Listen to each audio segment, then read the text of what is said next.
거룩하신 하나님 아버지, 언제나 저희와 함께하여 주시니 감사합니다. 우리는 갈 길을 알지 못하오니 주님께서 우리의 손을 주의 오른손으로 굳게 붙잡아 주시고 한 걸음씩 인도하여 주옵소서.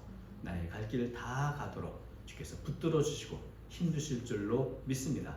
오늘도 귀한 찬양을 통해 영광 돌려옵는 새로운 찬양들을 격려해 주시고 어느 곳에 있든지 무엇을 하든지 주께서 눈동자같이 보호하시고 지켜주심으로 아름다운 삶의 열매로 더욱더 큰 영광을 주께 돌리도록 붙잡아 주옵소서. 오늘도 말씀을 듣는 시간입니다. 힘이 부족한 종을 말씀을 잘하는 자로 세우셨사오니 긍휼히 여기사 사용하여 주옵소서. 우리의 눈과 귀를 열어주시고 주의 음성을 듣게 주옵소서. 우리 주 예수님의 이름으로 기도하옵나이다. 아멘. 네, 다시 한번 새해 복 많이 받으시기 바랍니다. 오늘 이 설 명절 기간에 무슨 말씀을 이렇게 전해야 될까 고민하다가 우리가 작년에도 이 수련회 기간 때문에 시편 2, 3편 또 시편 1편을 외우는 일을 했는데 이번에는 시편 67편 이 시편 67편을 좀 늘 외우고 묵상하면 좋겠다 하는 생각으로 이 시편 67편을 생각해 보기로 했습니다. 이 시편 67편은 우리가 참 좋아할 복으로 시작해서 복으로 마치는 그런 복된 시편이죠. 그래서 이 시편을 우리가 늘 가까이하며 암송하고 기도할 때 주님이 예비하신 그런 은혜와 복을 받아 누리게 될 줄로 믿습니다. 근데 이 시편 67편은 재미있게도 4개의 별명이 있습니다. 제가 이 시편 67편을 좀 공부하기 위해서 여러 이 자료들 보고 하면서 참 독특하게 4개의 별명이 있구나. 그래서 그 하나하나의 별명들을 한번 말씀 생각하면서 같이 은혜를 받기를 원합니다. 첫 번째는 이 시편 67편은 축도의 시편이라 하는 별명이 있습니다. 왜냐하면 이 1절에 보면 하나님은 우리에게 은혜를 베푸사 복을 주시고 그의 얼굴빛을 우리에게 비추사. 우리가 이 1절에 불과한 구절이지만 이 구절의 인용은 제사장이 이스라엘 백성들에게 축복하는 축도에서 나온 겁니다. 민수기 6장 24절부터 26절에 바로 이 하나님께서 아론과 그의 아들들이 이스라엘 백성을 향하여 이렇게 복을 선포하라 이 축도를 명령하셨는데 그 내용과 같습니다. 그래서 이 구절이 좀 길어서 제가 읽어드려도 잘 마음에 와닿지 않을 것 같기도 해서 한번 이 화면에 한번 띄워주시기 바랍니다. 바로 뒤에 있죠? 요 뒤에 계속 넘어가세요. 네.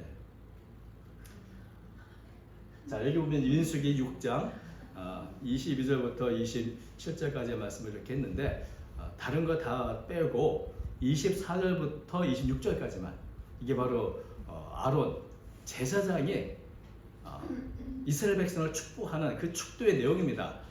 24절부터 보면 여호와는 네게 복을 주시고 너를 지키시기를 원하며 여호와는 그의 얼굴을 네게 비추사 은혜 베푸시기를 원하며 여호와는 그의 얼굴을 네게로 향하여 드사 평강 주시기를 원하노라. 이 구절은 정말 아름다운 어떤 분은 세상에서 가장 아름다운 시다 이렇게 말하는 분도 있고 아름다운 아주 좀 구절들이죠. 그런데 여기 보면 제사장이 이스라엘 백성들을 향해 축복할 때 이 구절이 너무 좋아서 지금도 어떤 교회에서는 축도하기 전에 이거부터 먼저 축도하는 경우도 많이 있습니다. 근데 여기 보면 6가지가 있습니다. 여호와는 네게 복을 주시고 너를 지키시라. 또 너에게 복을 주시고 그의 얼굴을 네게 향하여 드사 은혜 베풀기를 원하신다. 여호와는 그 얼굴을 네게 향하여 드사 평강 주기를 원한다. 이렇게 되어 있는데 이것을 축약해가지고 오늘 이 시편 67편은 3가지만 했습니다. 근데 내용이 같죠. 복을 주시고 은혜를 베풀어 주시고 그리고 얼굴빛을 비춰 주십시오. 하나님 우리에게 은혜를 베푸사 복을 주시고 그의 얼굴빛을 우리에게 비춰 주십시오. 이 3가지로 아주 축약을 했는데 그 내용이나 표현이 똑같습니다. 바로 여기에서 나온 것이기 때문에 시편 67편이 축도와도 같구나 하는 생각을 하게 됩니다. 그런데 제사장의 축복 기도를 보면 가장 중심적으로 나오는 단어가 반복되는 게 있습니다. 하나님의 얼굴을 비춰달라. 그 얼굴을 향하여 들어달라. 이 2번이나 반복하는데 여러분, 하나님께서 그 얼굴을 누구에게 향하여 든다는 말은 그를 긍휼히 여긴다는 것이고 그를 기뻐하고 그를 인정한다는 뜻입니다. 그래서 그와 함께 하시는 그것에 대한 상징적 표현이죠. 그 얼굴을 우리에게 향하여 주십시오. 우리를 긍휼히 여겨 주시고 우리를 기뻐해 주십시오. 우리와 함께 해 주십시오. 이런 이제 고백을 하고 있는 것입니다. 그래서 그렇게 하나님이 우리에게 얼굴을 향하여 드실 때 우리는 어떤 것을 드리는가? 주님이 주시는 평강. 이 평강은 언제가 말한 것처럼 샬롬입니다. 모든 복의 총체적인 표현이 바로 이 평강인데, 바로 하나님의 얼굴을 우리에게 비춰주시면 우리는 평강의 복, 모든 복을 다 받을 수 있다. 그래서 그런 것을 기원하는 것이 이 제사장의 축복입니다. 만약에 반대로 하나님께서 얼굴을 돌리신다, 그것을 그 사람을 거부한다는 뜻이고, 하나님께서 그 얼굴을 숨기셨다, 얼굴을 가리셨다는 것은 그를 떠나고 그에게 진노하신다는 표현입니다. 여러분, 하나님께서 그 얼굴을 우리에게 향하여 들지 않으시고 그 얼굴을 우리에게 비춰주지 않으시고 돌리시는 것처럼 무서운 일은 없습니다. 그래서 이 제사장의 이 축복의 기도 내용 가장 중요한 것은 하나님께서 언제나 그 얼굴을 우리를 향하여 비춰주십시오. 언제나 그 얼굴을 우리를 향하여 주십시오. 이런 기도를 하는 것이고, 이렇게 하나님의 얼굴을 나를 향해 있는 그것이 바로 그 자체가 복이 되는 것이죠. 만복의 근원 되신 하나님이 그 얼굴을 내게 향하여 들 때 하나님이 주신 모든 복을 받을 수도 있고 그것을 누릴 수도 있게 되는 것입니다. 그래서 가장 중요한 게 하나님의 얼굴을 우리로 향해 달라, 이런 기도가 제사장의 축복 기도인데, 시편 67편과 동일하게 이 표현으로 우리를 축복해 달라는 기도를 하고 있습니다. 그런데 시편 67편과 이 제사장의 축도와 다른 표현이 몇 개가 있습니다. 먼저는 이 복을 주시는 하나님이 제사장의 기도는 여호와라고 하는 이스라엘과 이 언약을 맺은 이름을 사용했다면, 시편 67편은 모든 사람들에게 보편적으로 알려진 하나님, 바로 하나님 엘로힘이라는 그런 이름으로 표현이 됐는데, 그 하나님이 또 하나 다른 게 있습니다. 제사장의 축도에는 하나님께서 복을 어떻게 주시죠? 한 사람 한 사람 개개인에게 주신다는 의미에서 단수로 너에게 라는 것이 계속 반복되죠. 너를 지키시고 내게 비추시고 내게로 향하여 드시기 원한다, 이렇게 되어 있는데, 시편 67편은 어떻게 됐습니까? 우리에게, 이게 우리라는 복수로 되어 있습니다. 여러분, 제사장의 이 축도는 아무나 할 수 있을까요? 아무나 할 수 없죠. 하나님께서 이 제사장의 축도를 아론과 그의 아들들, 바로 제사장에게만 이름에서 축복을 주시도록 선포하셨습니다. 사실 이 제사장의 축도는 바로 선포도 하죠. 하나님의 이름으로 복을 선포하는 것입니다. 이것은 제사장밖에 할 수 없는 것인데, 시편 67편에는 이 제사장만 할 수 있는 축복 기도를 변형을 해서 우리 모두가 할 수 있는 기도로 바꿨습니다. 어떻게 되어 있죠? 하나님은 우리에게 은혜를 베푸사 복을 주시고 그 얼굴을 우리에게 비춰주십시오. 그러니까 이 제사장만이 할 수 있는 축도가 이제는 하나님을 섬기는, 하나님을 믿는 모든 백성들이 할 수 있는 우리의 기도로 바뀐 게 된 것이죠. 그래서 이것은, 이 축복 기도는 제사장만이 아니라 여러분 모든 성도들이 다 할 수 있는 축복 기도입니다. 그리고 이 말씀 안에는 사실 하나님을 믿는 백성들은 하나님 앞에서 제사장 같은 역할을 한다는 그런 의미도 담겨 있는 것이죠. 그래서 이 시편 67편은 여러분 모두가 축도할 수 있는, 축복할 수 있는 그런 기도입니다. 그런데 이 시편 60편 또 하나의 별명인데, 그것은 구약의 주기도문이라 하는 것입니다.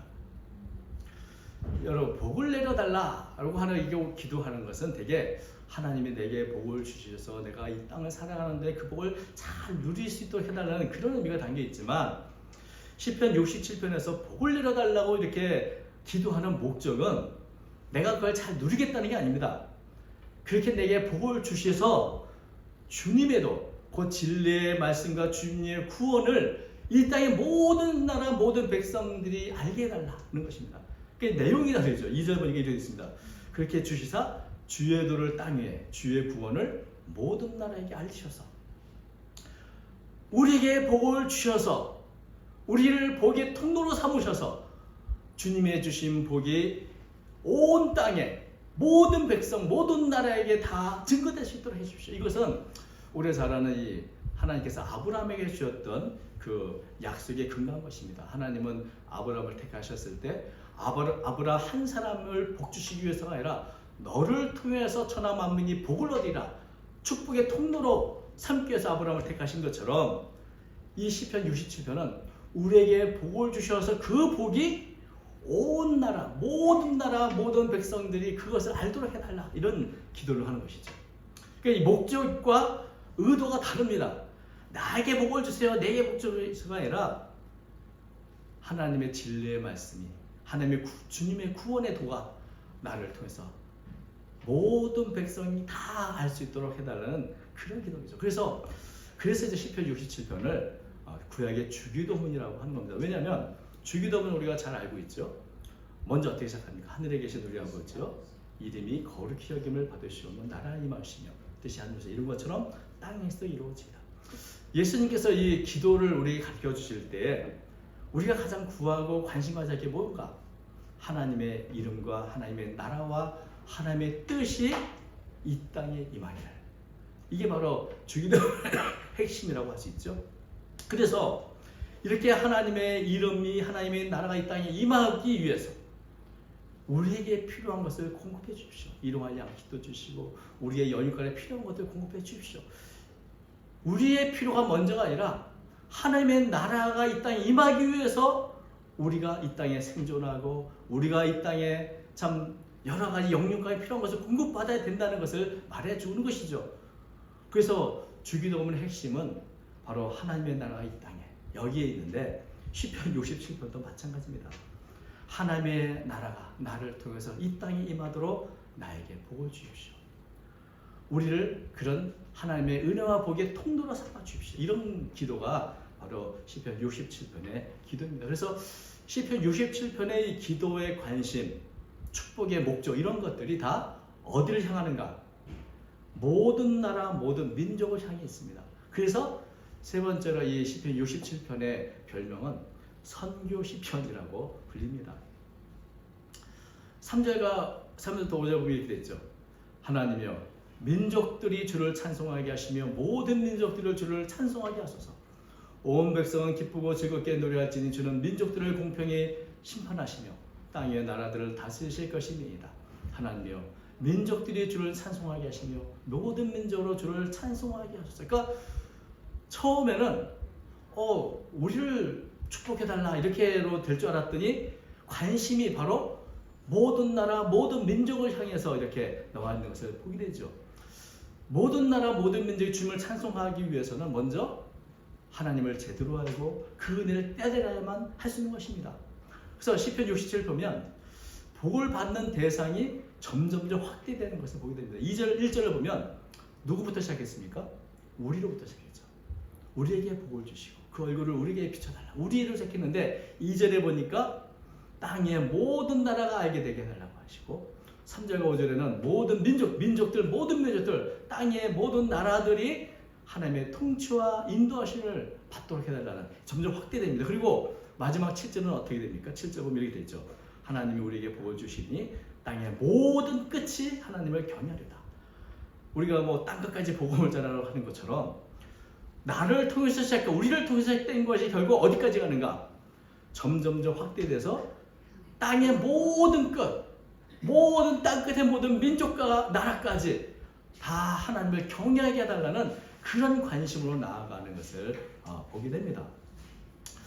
그래서 우리를 축복하는 것이 결국 점점 확대돼서 모든 나라, 모든 민족과 땅의 땅끝까지 이룰 수 있도록 해달라는 것이 시편 67편의 주제라고 할 수 있죠.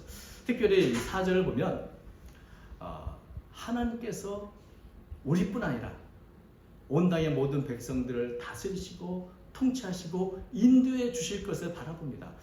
이 4절을 우리가 다시 한번 보는데 제가 새 번역은 4절을 이렇게 번역하겠습니다. 주님께서 온 백성을 공의로 심판하시며 세상의 온 나라를 인도하시니 온 나라가 기뻐하며 큰 소리를 외치면서 노래합니다. 그러니까 민족들이 저를 찬송하게 해달라는데 그 4절이 바로 그 모습을 그려주고 있습니다.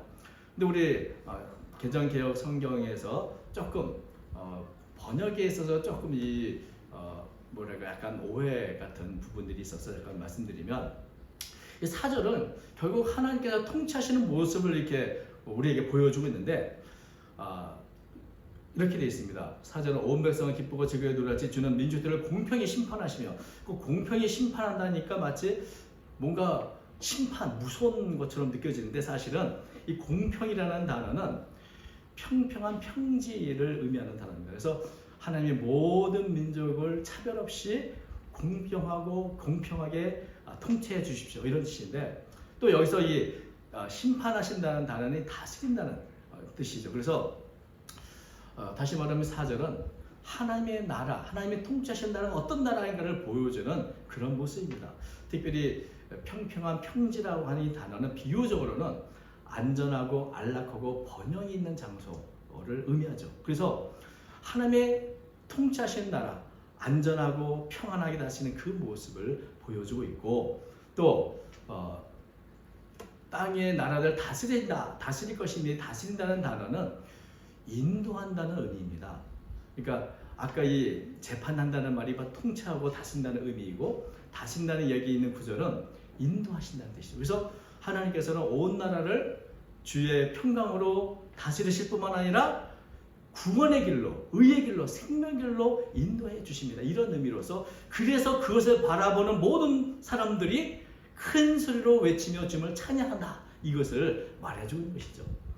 여러분, 온 세상 모든 백성들이 하나님을 아는 지식으로 충만하고 그 다스림이 기뻐서 모든 나라 백성들이 기쁘게 찬양하는 모습, 바로 이것이 시편 60절 4절에서 말하는 하나님의 나라의 모습인 것이죠. 여러분, 근데 그 나라가 언제 임할까요? 이런 때가 도대체 언제 오는가? 6절과 7절을 보면 그 나라가 지금 오고 있습니다. 땅이 그의 소산을 내어 주었으니 하나님 곧 우리 하나님 우리에게 복을 주시리로다. 하나님 우리에게 복을 주시리니 땅의 모든 끝이 하나님을 경외하리로다. 땅이 그의 소산을 내어 주었다. 여러분, 땅이 소산을 내어 주었다는 이 표현은 레위기에 있는 말씀인데, 하나님이 그 얼굴빛을 우리에게 향하여 드시고 우리를 기뻐하시고 우리에게 복을 주실 때 나타나는 하나의 증거가 뭔가? 바로 땅이 소산을 내는 것입니다. 땅이 소산을 내는 게 그저 내가 심었으니 자연이 나는 것이, 이것이 아니라 하나님의 은혜와 복의 결과인 것이죠. 레위기 26장 4절은 이렇게 되어 있습니다. 내가 너에게 철따라 비를 주리니 땅은 그의 산물을 내고 밭의 나무는 열매를 맺지. 바로 이 구절에서 땅이 소산을 낸다. 바로 하나님이 우리에게 복을 주셨다, 복을 주시기 시작한다, 그것을 보여주는 것이죠. 만약에 하나님이 우리에게 복을 주시지 않으면, 하나님이 그 얼굴을 우리에게 돌리시고 가리신다면 어떤 일이 일어나는가? 우리의 모든 수고가 헛되게 된다는 것을 말하고 있죠. 계속해서 레위기에 있는 26장입니다. 26장 20절을 보면 이렇게 되어 있습니다. 하나님이 얼굴을 숨기시고 우리를 기뻐하지 않으시면 너희 수고가 헛될지라 땅은 그 산물을 내지 아니하고 땅의 나무는 그 열매를 맺지 아니하리라. 그러니까 땅의 소산을 내는가 안 내는가, 그것으로 하나님이 우리를 축복하셨다, 아니면 축복하지 않으셨구나 하는 것을 보여주는 증거라는 것이죠. 근데 여기 보니까 어떻습니까? 땅이 그의 소산을 내어줬습니다. 하나님이 우리에게 복을 주시는구나 라는 것을 깨닫고, 우리 하나님 우리에게 복을 주시니 이 복이 나만 아니라 온 땅으로 퍼져나갈 것이다. 땅의 모든 것이 결국 다 하나님을 경외하게 될 것이다. 이런 믿음의 확신을 이 6절과 7절은 고백하는 것이죠.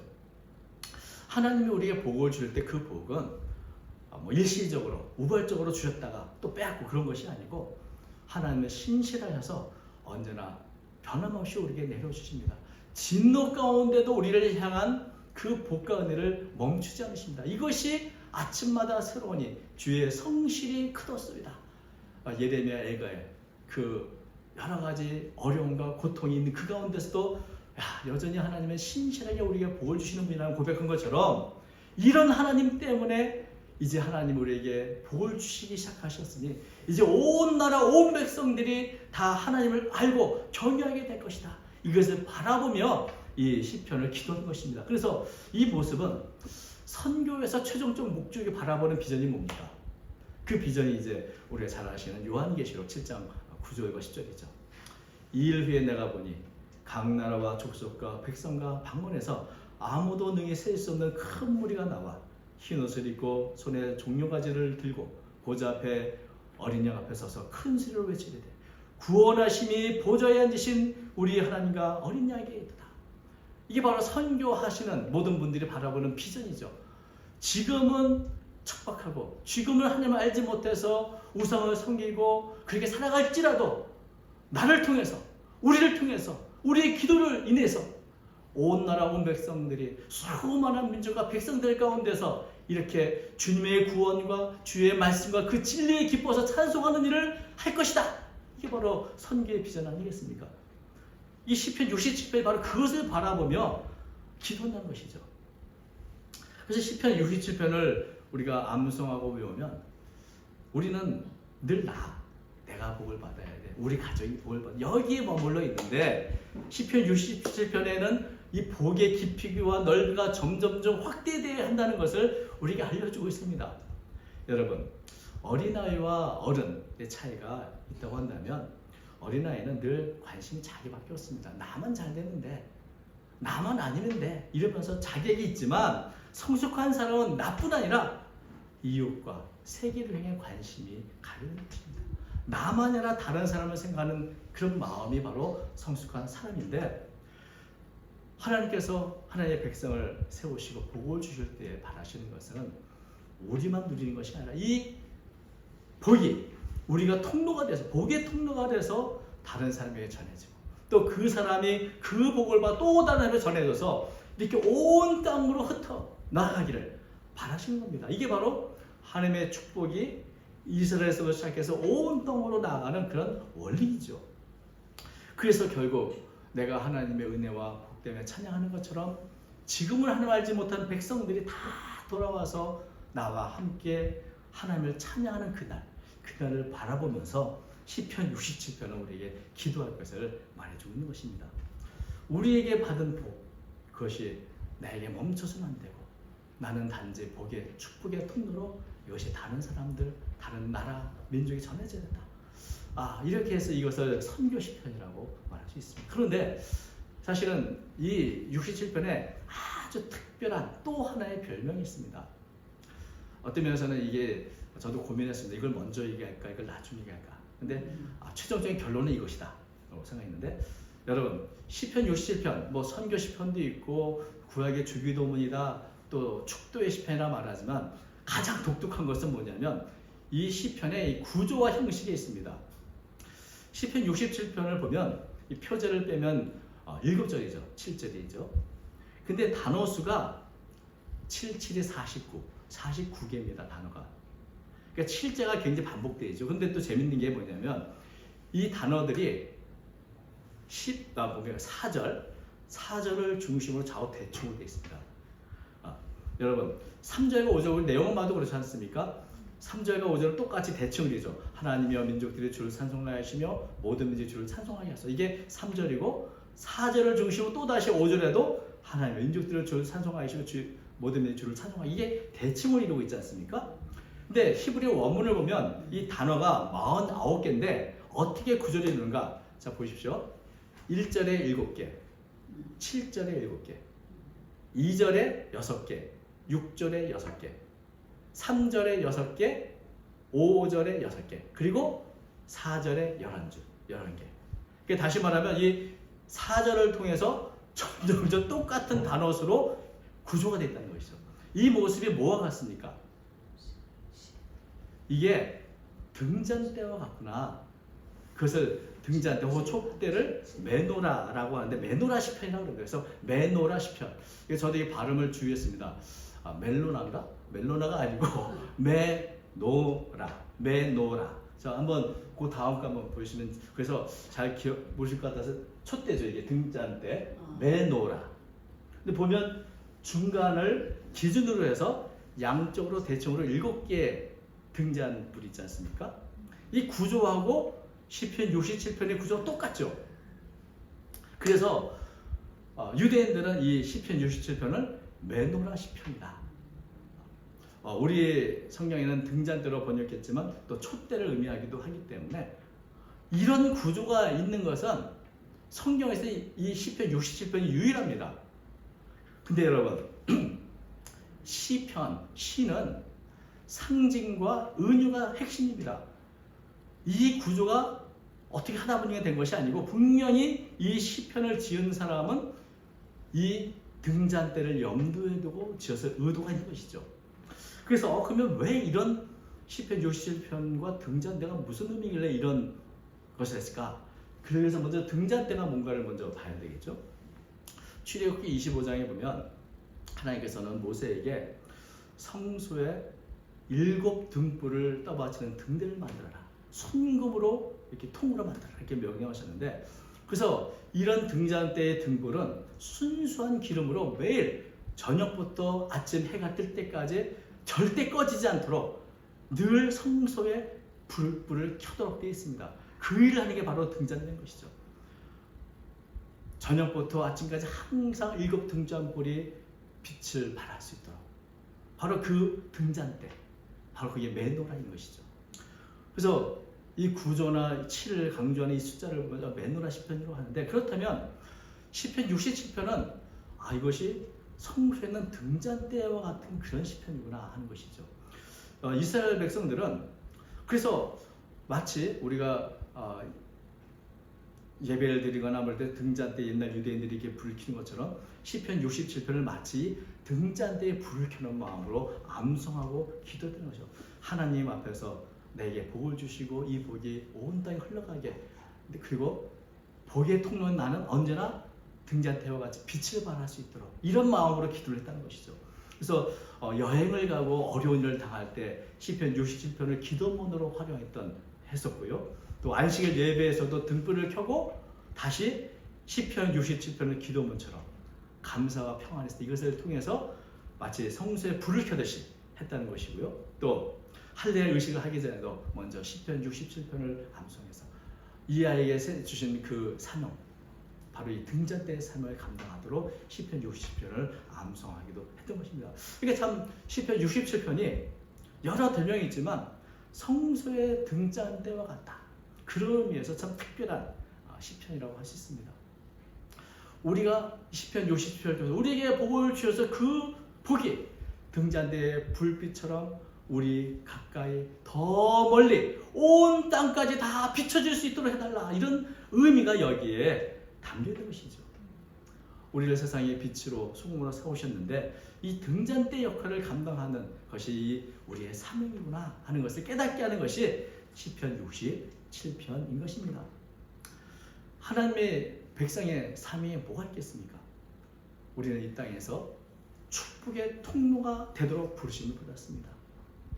내가 하나님으로부터 은혜를 받고 복을 받았기 때문에 이제는 이 복이 마치 촛불처럼, 등잔의 등불처럼 이웃에게 펼쳐져야 되고 밝혀야 되고 할 수만 있다면 땅끝까지 그 빛을 발해야 할 책임이 있는 것입니다. 왕같은 제사장으로 세상하여 축복의 기도를 하고 온 나라 민족을 바라보며 찬양할 수 있도록 우리는 그 복음을 전해야 할 사명이 있고, 그리고 날마다 등불, 내게 주신 이 은혜의 빛이 꺼지지 않도록 등잔대에 불을 켜듯이 늘 기도할 책임이 있는 것입니다. 바로 이것을 시편 67편이 우리에게 알려주시는 겁니다. 그러니 우리가 어떻게 되겠습니까? 암송하면 좋겠죠. 그래서 늘 시편 67편처럼 이 시편을 암송하고 또 기도하면서 나의 사명, 나는 축복의 통로로 부르심을 받았다. 왕같은 제사장으로 부르심을 받았다. 나는 언제나 기도의 등불을 밝히며 빛이 꺼지지 않게 할 책임이 있다. 그런 마음을 이 시편 67편을 통해서 배워야 할 줄로 믿습니다. 그래서 우리가 이 시편 67편을 통해서 하나님이 우리에게 복을 주시셔서 그 복이 나를 통해 온 땅 흘러냥 바라보면서 정말 나는 이 땅에 빛을 밝히는 존재구나, 이런 사명의식과 감사의 마음을 갖고 이렇게 날마다 하나님의 축복, 은혜의 빛을 발하는 그런 삶을 살아가는 저와 여러분 되시기를 주의 이름으로 축원드립니다. 아멘. 거룩하신 하나님 아버지, 우리가 매번 명절을 당할 때마다 여전히 하나님을 알지 못함으로 우상을 섬기고 어떻게 참 하나님 앞에 살아야 할지 알지 못하며 방황하는 우리 민족의 여러 모습들을 봅니다. 주여 긍휼히 주시고 주님 우리나라의 모든 백성들이 다 하나님을 섬기는 믿음의 사람으로 될 수 있도록 인도해 주시기 바랍니다. 먼저 믿는 우리들, 먼저 주님을 섬기는 우리 한국교회가 이 모든 사명을 감당하게 하시고 시편 67편과 같이 빛을 발하고 하나님의 은혜를 전하는 귀한 축복의 통로로 쓰임받도록 인도하여 주옵소서. 아버지 하나님, 우리 명절을 당해서 우리 나라 모두가 다 기뻐하며 즐거워하게 지내게 도와주시고 무엇보다 하나님을 찬송하는 소리가 더 드높아지도록 주여 축복해 주옵소서. 또 이래 우리의 사명을 주셨사오니 이 사명 잘 감당하는 저희 교회가 되도록 있게 해 주옵소서. 언제나 주님께서 저와 함께해 주시는 데 싸우며 예수님 이름으로 기도합니다. 아멘.